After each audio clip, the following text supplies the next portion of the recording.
"Sir, this seat isn't meant for people like you." The words sliced through the quiet of the first-class cabin like a blade. Daniel Carter looked up slowly, not in shock, but in recognition. He had heard variations of that sentence his entire life. As a child, he'd been told where he couldn't go. As a student, followed through stores. As a young professional, always underestimated. But today, they had no idea who they were dealing with. What began as just another incident of bias in the skies was about to become something far greater. Because in just 10 minutes, the man they tried to humiliate would dismantle an entire airline crew and leave the aviation industry shaken to its core. If you believe in dignity, justice, and truth, rising against all odds, stay with us until the end. This story will stay with you. Subscribe now for more powerful stories the world needs to hear. The hum of the engines was steady, almost soothing, as passengers settled into their seats aboard Skylux Airlines Flight 782. Champagne glasses clinked softly. Leather seats gleamed under the dimmed cabin lights. In row 2A, Daniel Carter adjusted the cuffs of his tailored suit jacket, glancing briefly at the digital itinerary glowing from his tablet. It was a routine flight from New York to San Francisco, a trip he had taken dozens of times before. Nothing about this day was supposed to be extraordinary, until it was. "Excuse me, sir," a voice interrupted, crisp and assertive. "I believe you're in the wrong seat." Daniel looked up. The voice belonged to Lauren Hayes, the lead flight attendant, standing with arms crossed and a practiced smile that didn't reach her eyes. She wasn't asking a question, she was giving a command. Behind her, the rest of first class went still, the kind of silence that only tension can create. "This seat is reserved for one of our elite passengers," she added. "I'll kindly ask you to relocate." Daniel blinked once, slowly. He didn't raise his voice. He didn't flinch. Instead, he reached into his inner jacket pocket and retrieved his boarding pass. 2A, it read clearly. Alongside it, his platinum Skylux membership card gleamed under the cabin lights. "I am in my assigned seat," he said calmly. Passengers nearby exchanged looks. Some pretended not to notice. Others quietly angled their phones. Moments later, Brad Collins, the cabin supervisor, appeared, tall, white, and visibly irritated. "We can move you to another seat, sir," he offered, with all the warmth of a closing door. "Something more suitable." Suitable. The word echoed in Daniel's mind like a memory. This wasn't the first time he'd been told he didn't belong. But what Brad and Lauren didn't know, what they refused to see, was who they were speaking to. Daniel Carter wasn't just another passenger in a seat they deemed unworthy. He was the founder and CEO of Carter Tech Solutions, a $3 billion AI powerhouse currently in final negotiations to provide Skylux with a $50 million customer service contract. Irony burned just beneath his calm expression. Before he could respond, a familiar voice chimed in, cold, entitled, "I always sit there." Victoria Evans had arrived. Wealth dripped from every stitch of her Chanel suit, her presence radiating privilege. She didn't speak to Daniel. She addressed the crew. "That's my seat. Surely you understand social position is not negotiable." Daniel stood slowly, not to leave, but to rise. This was no longer a misunderstanding. It was a challenge. He didn't know it yet, but within the next 10 minutes, the crew would cross a line they could never come back from.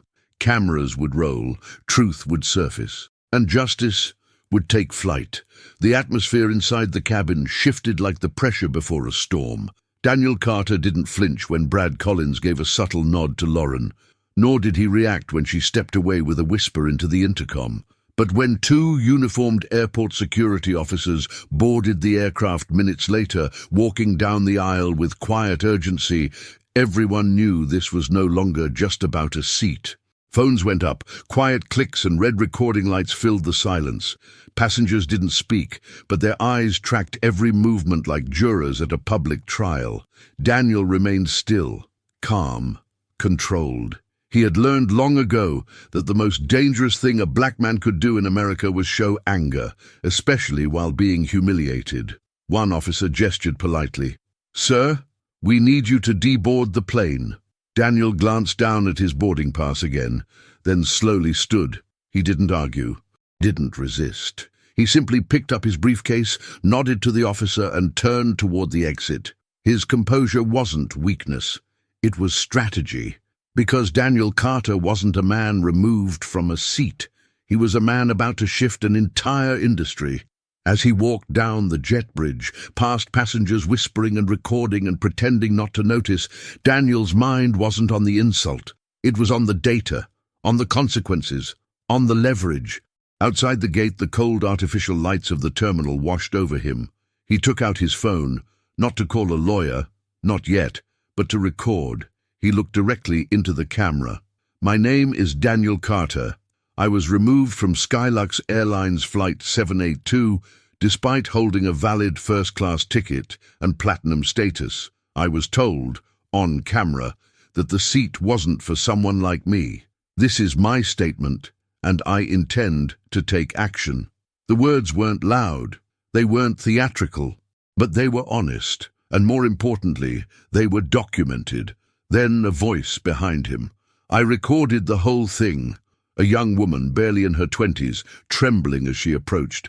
"I was across the aisle. I got everything. Her voice, the security, and—" She hesitated. "And what?" Daniel asked gently. "She paid him. The older woman, Victoria. She slipped money into the supervisor's pocket when they came to get you." Daniel's expression didn't change, but inside he felt the weight shift. This wasn't just prejudice, it was corruption. He took the girl's number, thanked her, and asked her to keep the video safe. And then, for the first time since boarding that plane, Daniel Carter smiled. Not because he was amused, because the truth had now become undeniable, and the first domino had just fallen. Daniel didn't go home. He didn't call his assistant. He didn't even sit down. He walked directly to the private lounge, reserved for elite members, a space Skylux Airlines proudly advertised as their sanctuary of comfort and class. The irony was thick enough to choke on. Inside, glass walls, leather seating, and sparkling water couldn't distract from the tension now flooding Daniel's body. But he didn't pace. He didn't shout. He got to work. He uploaded the young woman's footage first. The full encounter, the confrontation. The moment Victoria Evans handed the bribe to Brad Collins, the voice of Lauren Hayes insisting he cooperate, the calm, collected voice of Daniel, never raising in tone, always dignified, even as the system tried to humiliate him. In under 5 minutes, the video was live on multiple platforms, Twitter, LinkedIn, YouTube, and a few select tech industry forums where Daniel's name held serious weight. He wasn't interested in public sympathy. He was building a case, one the world couldn't ignore. Within 10 minutes, the views began to tick.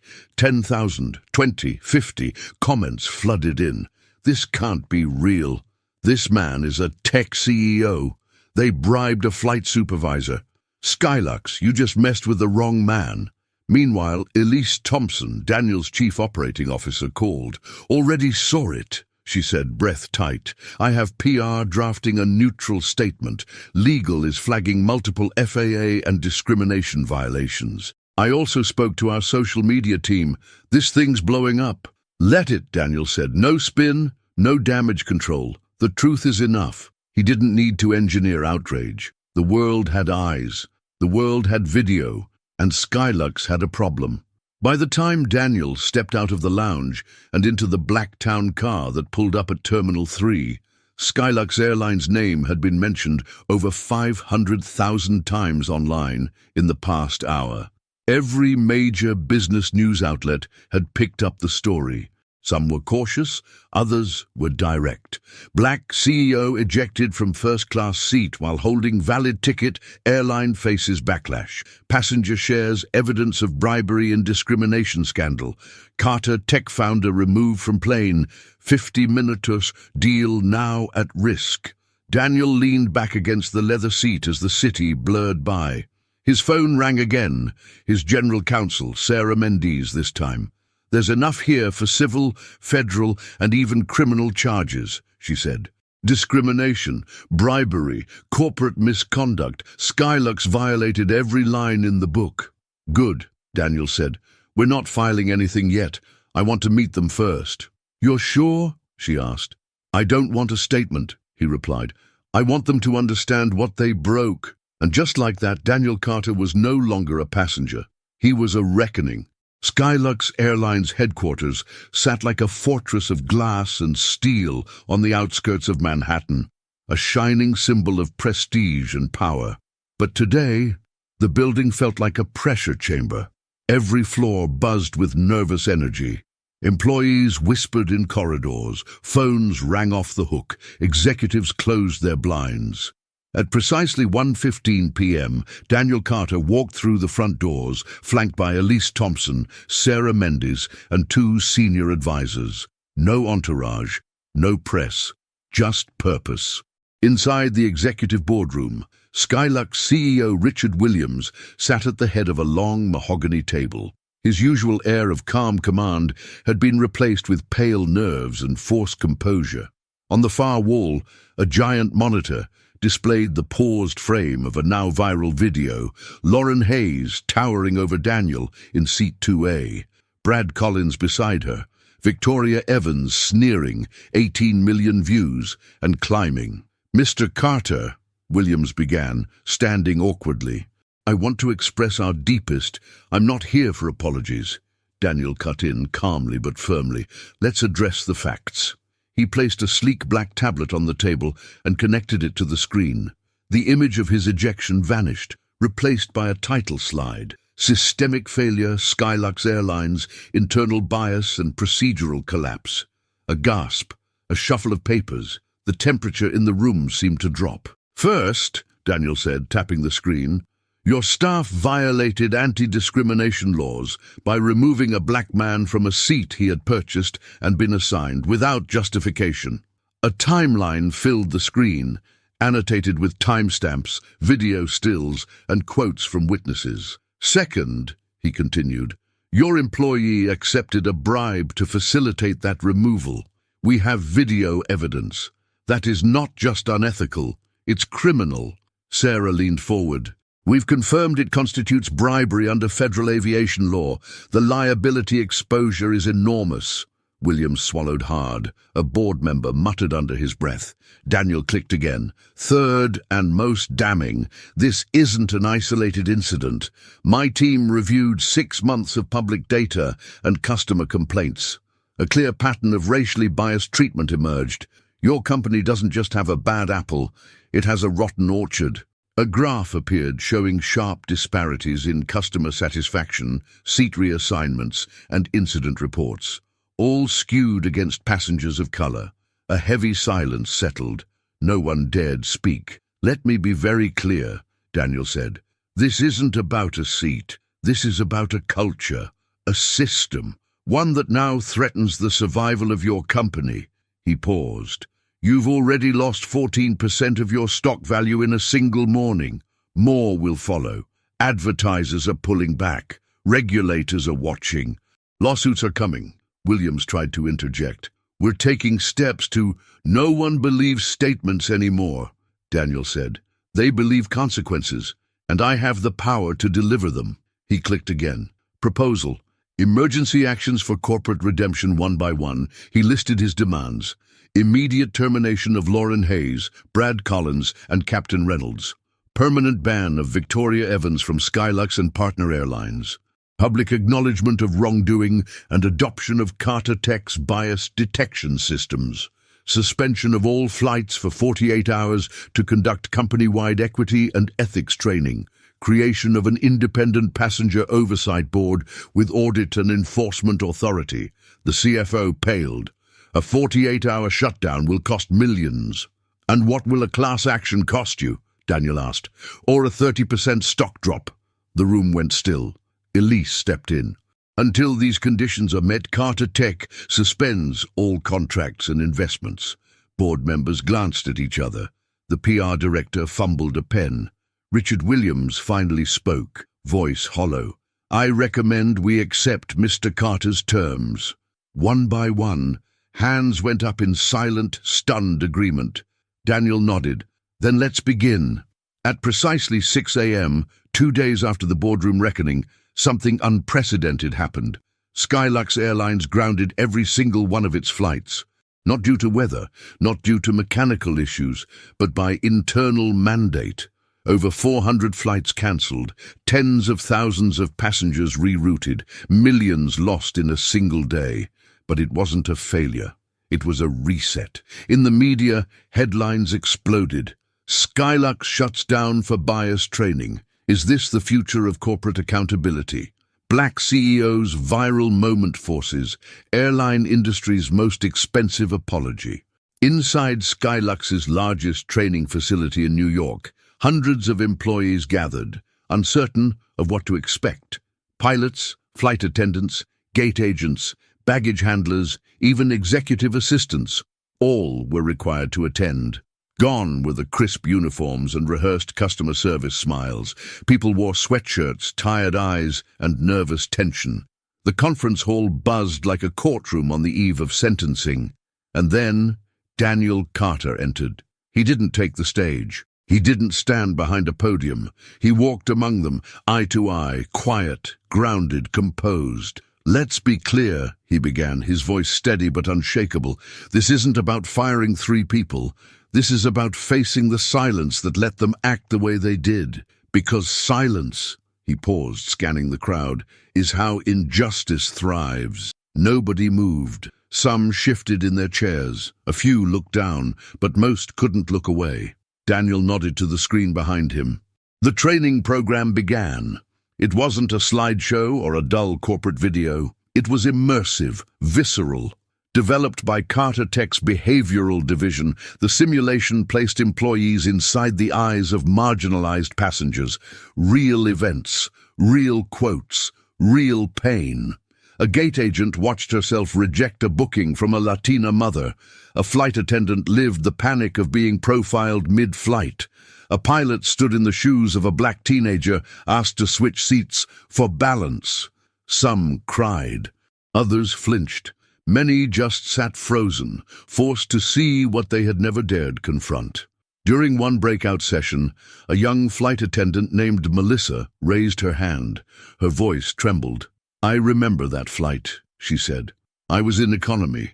I didn't know what was happening up front, but I've seen stuff like that. I just never said anything. I thought I'd get fired." Daniel stepped closer. "And that's why this isn't just about punishing the loudest voices of bias. It's about empowering the quietest ones, the ones who thought they had no choice."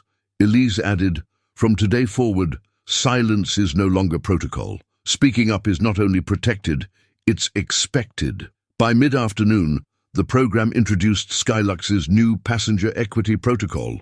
It included real-time flagging of complaint patterns using AI, mandatory third-party review of all in-flight conflicts, anonymous reporting protected by law, bonus incentives for staff who actively de-escalated or prevented bias-based incidents. But more than policy, it was about permission. Permission to do the right thing, to stop pretending, to step forward. During a coffee break, a janitor named Luis approached Daniel. "I just cleaned floors," he said, nervous, "but I've flown this airline. I felt it too, how they treat people who don't look first class. What you did, it's not just for you." Daniel nodded and smiled. "It's for all of us." That night, as hundreds of Skylux employees left the training center, they didn't walk like disgruntled workers. They moved like people who had just seen the world a little clearer. Daniel watched from the doorway, arms crossed. This wasn't the end. It was only day one, but something had shifted. Not just in the company, but in the industry, in the air itself. The skies had gone quiet, but only so they could learn to speak again, with truth, with dignity, with purpose. 3 days into Skylux's full-scale transformation, the ripple effect of Daniel Carter's stance reached its sharpest edge. It was time to face the names that had once seemed untouchable, the very individuals who had sparked the firestorm. In a quiet, windowless conference room on the 12th floor of Skylux headquarters, 3 chairs sat waiting. Lauren Hayes, Brad Collins, Victoria Evans. They weren't escorted by applause or deference anymore. There were no first-class lounges or gold-plated titles, just silence. Lauren's once flawless uniform hung loose, her posture rigid. Brad, who once barked orders like a sergeant, sat with hunched shoulders and bloodshot eyes. Victoria, draped in designer from head to toe, clutched her handbag like armor, her expression carved into disbelief. Across the table sat Skylux's HR director, the general counsel, and two corporate security officers. No cameras, no audience, just consequences. The HR director began without fanfare. After an internal investigation, including video footage, employee testimony, and data provided by Carter Tech's AI analytics, this committee has determined that each of you engaged in behavior that directly violated federal anti-discrimination laws and company policy. She turned to Lauren first. Ms. Hayes, you used your position to escalate a racially biased confrontation. You acted with conscious intent to displace a paying passenger, then facilitated his forced removal. You failed in your duty of equity, and your authority ends here. Lauren blinked rapidly. Her lip trembled, but she said nothing. The silence said everything. The director shifted her gaze to Brad. Mr. Collins, your actions enabled and enforced this injustice. Your command to force him, captured on multiple recordings, is a direct violation of FAA standards and company ethics. That decision alone will define your legacy here. Brad stared at the floor. A man who had once dictated entire flights now had no words. Finally, she turned to Victoria Evans. Mrs. Evans, you offered a bribe to cabin staff to prioritize your comfort over another passenger's legal rights. That action constitutes attempted fraud. Furthermore, your language and behavior on record demonstrate a pattern of racial entitlement incompatible with our service standards. Victoria gasped. You can't possibly think I'm the villain here. I am. You were a valued customer, the HR director interrupted. That status has been revoked. Effective immediately, you are permanently banned from Skylux Airlines and all global partner carriers. Victoria's expression collapsed, disbelief folding into panic. The verdicts came down swiftly. Lauren Hayes, terminated, reported to the FAA for misconduct. Brad Collins, terminated. Civil liability pending. Victoria Evans, banned indefinitely. Fraud charges submitted to federal authorities. 2 security officers stepped forward. Please gather your belongings. Lauren burst into tears, sobbing as she stood. Brad nodded once in resignation, eyes hollow. Victoria refused to move at first, until the officers reached for her arm. No one will believe this, she cried. I'll sue, But the world had already chosen a side, and for once, it was the side of justice. As the disgraced trio exited the building, past rows of employees who had just finished equity training, they didn't receive sympathy. No one averted their eyes. No one whispered in defense. This wasn't vengeance, it was accountability. And it had arrived not as rage, but as order. Later that day, Daniel met with Skylux's newly formed Employee Equity Council, a diverse group representing all sectors of the airline. Gate agents, pilots, custodians, tech workers, even Melissa, the flight attendant who had spoken up during training. It was no longer just about reform, it was about legacy.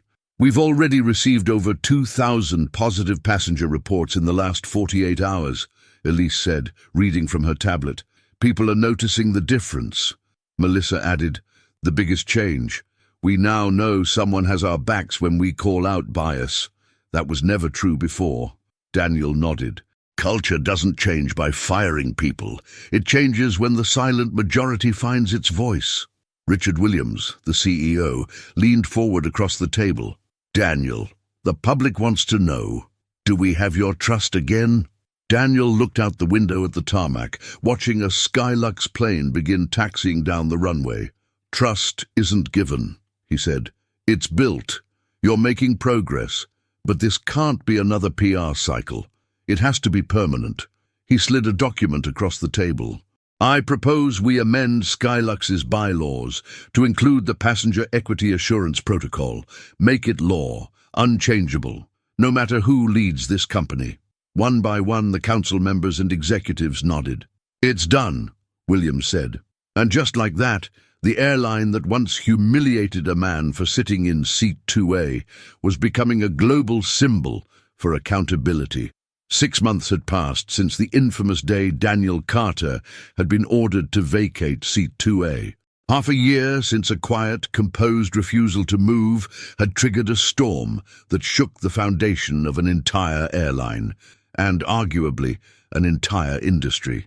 But Skylux Airlines was no longer the company it had been. The changes weren't just cosmetic. They weren't performative gestures crafted to survive a bad news cycle. They were real, measurable, and perhaps most importantly, irreversible. Passengers noticed first. Flight attendants now greeted every traveler by name, regardless of seat class or skin color. Complaints were no longer swept under the rug or filtered through vague PR filters. They were logged, reviewed by an independent oversight committee, and evaluated by Carter Tech's AI systems, which now monitored all service patterns for disparity or systemic bias. A white paper released internally showed the effect.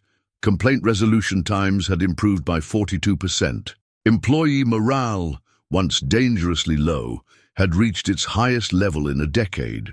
More than 30 employees had come forward with past stories of bias, and none had been punished.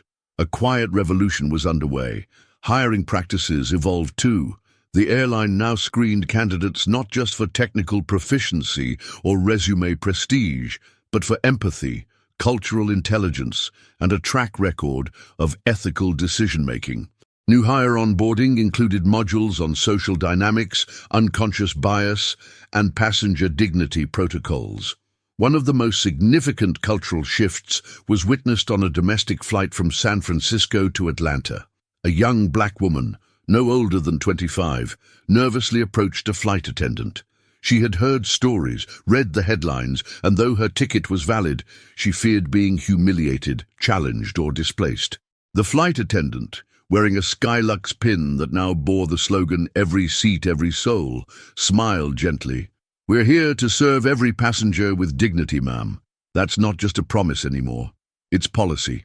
The woman exhaled, her shoulders relaxed, and for the first time in years, she believed it. Meanwhile, back at Carter Tech, Daniel continued to oversee not just data, but impact. His team conducted quarterly audits of Skylux's equity protocols. Their findings were published transparently, the good, the bad, and everything in between. Progress, not perfection. That was Daniel's mantra. He wasn't chasing praise. He wasn't giving speeches or doing press tours. He was rebuilding a system, one measurable behavior at a time.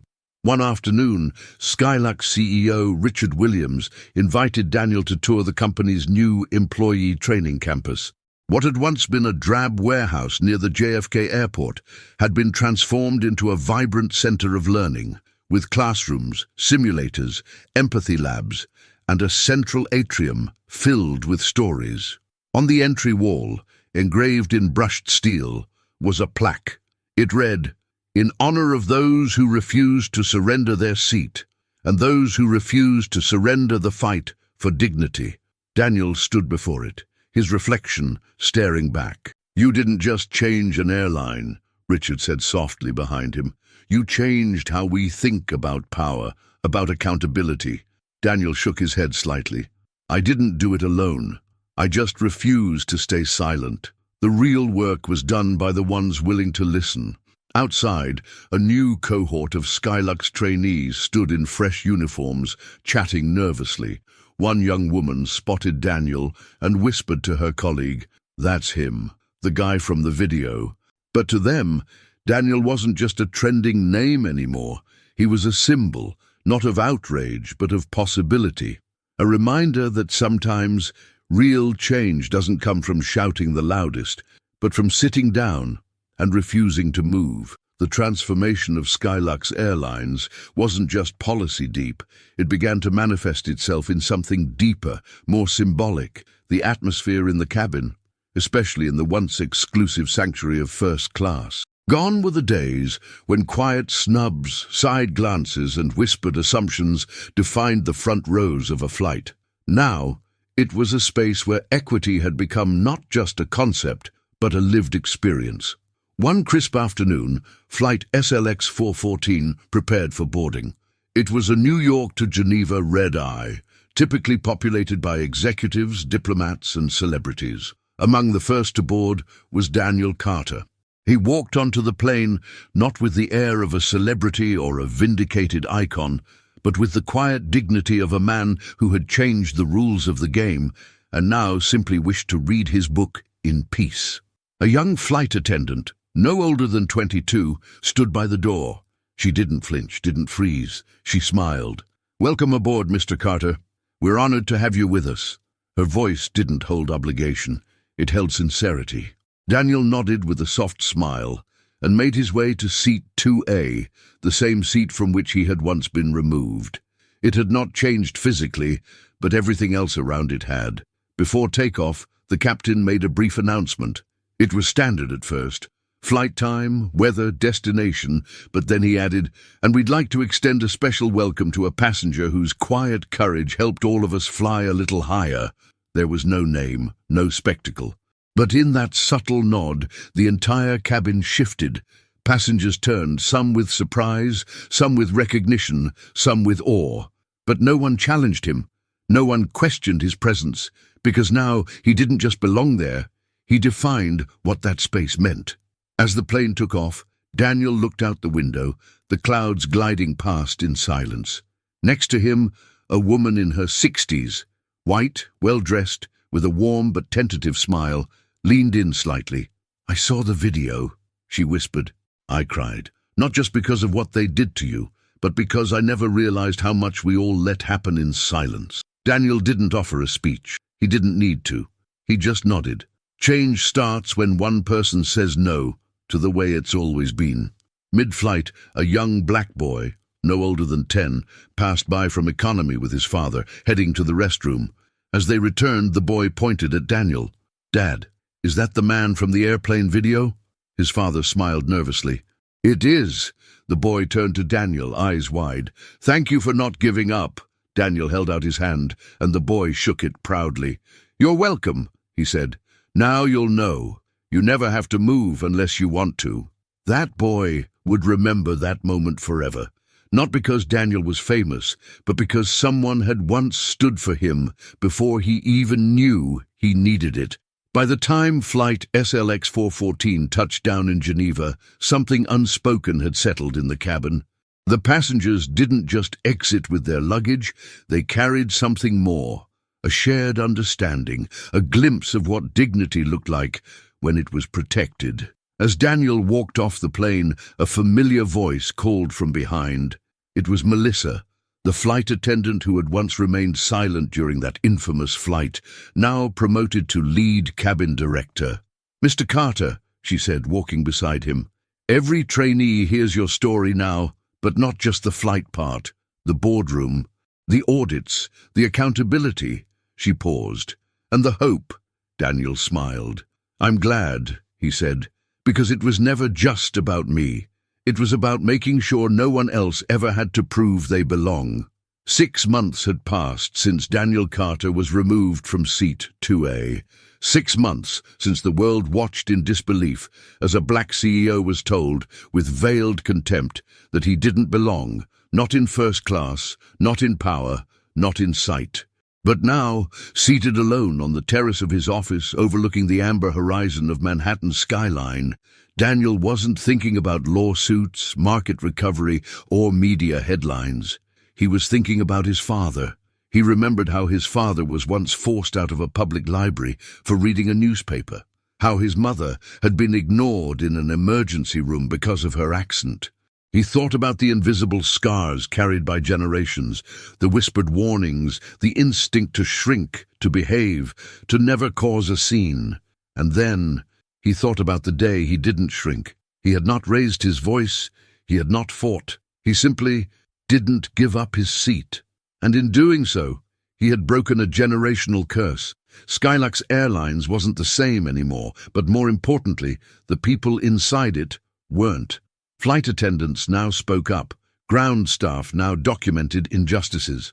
Passengers now looked at each other differently, not with suspicion, but with shared responsibility, and Daniel had started to see it in faces like Louis, the baggage handler who whispered, "Thank you for standing up for all of us." Faces like Melissa, once afraid to speak, now training hundreds with courage in her voice. Faces like the little black boy, holding his father's hand as they walked through first class, eyes wide with wonder, because now he believed that space could be his too.